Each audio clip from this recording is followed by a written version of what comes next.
சிறு வயதிலே என்னுடைய தாயார் இயற்கை எய்திட்டாங்க.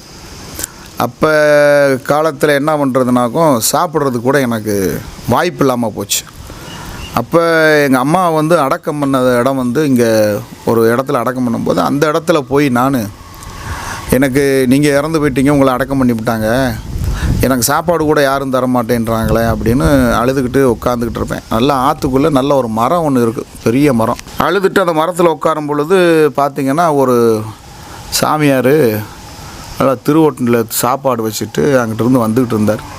என்ன கேட்குறாரு, என்னடா அங்கே உட்காந்து அழுதுகிட்டு இருக்குன்னு. இல்லை சாமி, இந்த மாதிரி எங்கள் அம்மா தவறி போச்சு, 4 நாள் இங்கே சொந்தக்காரன் கையப்பேன் இருந்தாங்க, அதுக்கப்புறம் எல்லா பேரும் போயிட்டாங்க, அதுக்கப்புறம் வயிறு வசிக்குது, எவனும் சோறு விட மாட்டேன்ட்டாங்க, அதே எங்கள் அம்மாட்ட கேட்டு அழுதுகிட்டு உட்காந்துருக்கேன்னு சொல்லும் பொழுது எனக்கு என்னுடைய ஆசான் அவர் தான் எனக்கு முதல் குரு. அந்த திருவோட்டில் இருக்கக்கூடிய சாப்பாடை அப்படியே ஒரு உருண்டை உருட்டி எனக்கு கையில்